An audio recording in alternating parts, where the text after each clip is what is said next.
Pozdrav! Danas ćemo pročitati jednu priču iz knjige Zgodvalice autorice Mire Šincek. Priča je prigodna i nosi naslov Uskrsni zec, priča moga djeda. Djeco, jeste li ikad poželjeli vidjeti uskrsnog zeca, koji vam tako tajanstveno ostavlja šarene darove u pripremljenim košaricama i gnjezdima od trave? Jeste li ostajali budni uz prozor, ne biste li ga ugledali? A on je ipak došao baš kad vas je shrvao san. Sigurno ste sve to doživjeli i zato ćete lako razumjeti ovu priču koju mi je ispričao moj djed.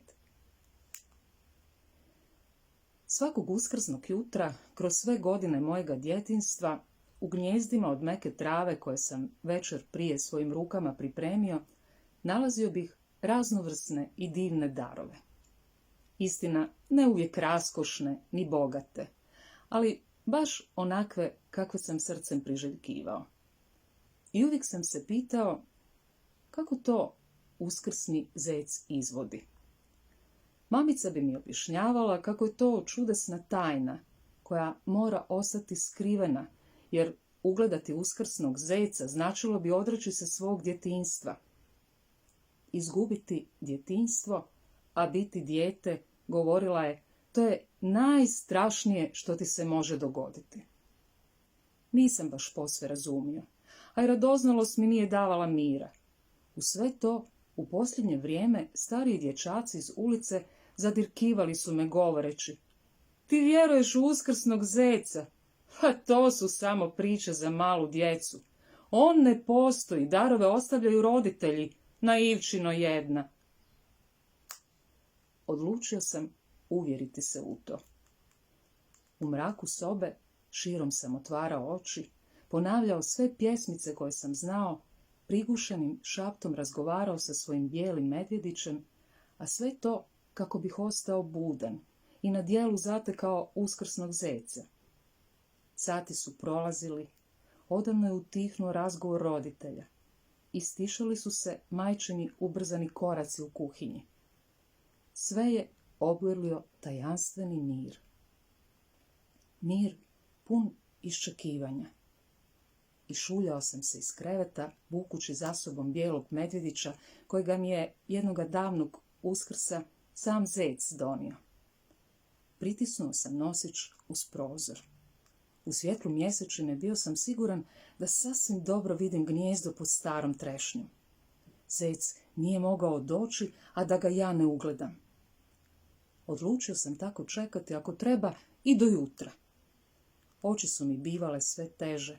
Svako malo udario bih nosićem o prozorsku dasku, ali nisam se dao. Medvjedić je već odavno zaspao, a ja sam zijevao boreći se sa snom. Vani tišina. Dvorište puno sjena. Kad odjednom nešto bijelo šušnu iza najgušćega grma. Prodrmah medvjedića. Probudi se, prijatelju, ide zec, ipak ću ga vidjeti. Ne čini to, trljajući pospane oči, molio je medvjedić. Zaista, nešto je šuškalo u dnu dvorišta. Nećeš mi pobjeći, ponavljao sam u sebi. Nisam ja uzalud najbolji indijanac u našoj ulici. Već sam mu vidio tanane bijele uši među mrkim granama ružinoga grma. No, kao da je i on nešto naslutio, skrio se. Odjednom više ničeg nije bilo, samo mrak i tišina. A nemoguće, pa ta nije mi valjda pobjegao. Najradije bih bio zaplakao. Ipak znao sam gdje ću ga iznenaditi i prikradoh se tiho deblu stare trešnje. Gnjezdo je još uvijek bilo prazno. Tu je morao doći i on. Pritisnuvši obraz o hrapavu koru da je zaboljelo, strpljivo sam čekao. I mora da sam ipak zadrijemao, jer gnjezdo više nije bilo prazno, a nešto se bijelo udaljavalo. Stani, stoj! Viknuh, prestrašivši se vlastita glasa. I gle, zaista, Predamnom je bio on, glavom i dugačkim ušima. On, uskrsni zec. Vidjeh mu sjajne velike oči, meke šapice i poput grudice snijega bijel i okrugli repić. Ipak sam ga ugledao. Srce mi je poskakivalo od radosti, a on me gledao tužno, sve tužnije. S njegovim pogledom u meni se poput snijega topila radost i kao potok bujao oprez, zabrinutost i strah. Zašto je zec tužan? Uskrsni zec zna naše želje. Znao je i što mi se u duši zbiva. Zamislite, priđe korak bliže i tiho me upita. A što radiš tu? Zašto ne spavaš kao sva druga djeca? Pa, htio sam te vidjeti, uvjeriti se postojiš li, ili je ipak istina što govore neki veliki dječaci, da si ti samo priča za male i lakovjerne, da nam darove ostavljaju roditelji. Morao sam se uvjeriti, rekoh iskreno. Zar te nitko nije upozorio što će ti se dogoditi? Zabrinuto me gledao. Pa, mamica je nešto spominjala, a i Medo me odgovarao, ali što mi se može dogoditi sad kad sam te vidio? Pa neću valjda umrijeti, pitao sam. Mora da sam zvučao panično, jer mi je prišao i blago dotaknuo rame. Vidio si me i izgubit ćeš svoje djetinjstvo, maleni moj. Eto, to se događa djetetu koje ne vjeruje, već se vlastitim očima želi uvjeriti i vidjeti uskrsnog zeca. A što to zapravo znači izgubiti djetinjstvo? Još mi nije bilo jasno. Bićeš i dalje dijete, godinama i rastom, ali ćeš odsad sve gledati očima odraslih. Nećeš više razgovarati s igračkama, nikad više nećeš čuti glas svog medvjedića, darovi te neće više veseliti, dječje će ti igre biti dosadne, netko će drugi biti najbolji indijanac ulice. Sve će ti odsad izgledati ozbiljno. I, dakako, ujutro me se uopće nećeš sjećati. Htio je još nešto reći, ali je zastao vidjevši suze koje su mi same krenule niz obraze. Zašto? Pitao sam, ne srameći se suza. Trebao si vjerovati da postojim. Nisi me smio vidjeti. Nije dobro željeti sve vidjeti i dotaknuti. Nešto mora ostati vječnom tajnom. Eto, ti si jedino dijete koje je vidjelo uskrsnog zeca.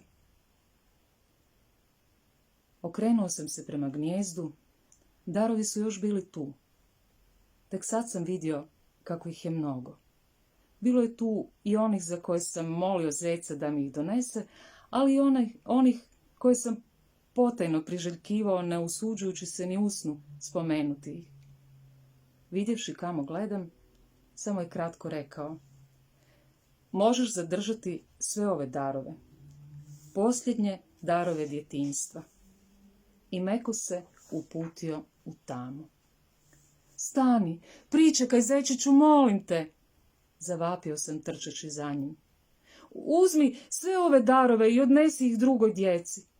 Donijet ću ti i igračke iz kuće, sve podijeli drugima, ali molim te, molim, ostavi mi djetinjstvo. Ma kako ću živjeti bez maminih priča prije sna, bez svih onih čarobnjaka, kraljevni i kraljevića. Želim se i dalje veseliti Uskrsu i spremati tebi gnijezdo, pa makar u njemu nikad više ne bude darova. Molim te, hoću još dugo biti dijete. Ništa nije rekao. Samo sam u njegovu tamnom oku vidio neku iskru. I onda je nestao u tami dvorišta. I znate li što je dalje bilo? Dakako ne znate, ali reći ću vam. Uskrsni zec ima dobro srce. Zato ga je Spasitelj i odabrao da u noći njegova uskrsnuća djeci donosi darove. Drugog jutra dječaka su u gnijezdu dočekali svi oni prelijepi darovi i djetinjstvo mu ostade za još mnoge godine. čak i ostarivši, sačuvao je srce djeteta i u njemu trajno zapisano sjećanje na neobičan noćni susret i bijelog uskrsnog zeca. Taj dječak biješe moj dobri djed. Mnoge sam priče od njega čula, ali ovu volim najviše. Zato sam je htjela i vama ispričati. No, upamtite ovo. Uskrsni zec postoji, iako ga mi ne vidimo. Vjerujte i ne provjeravajte.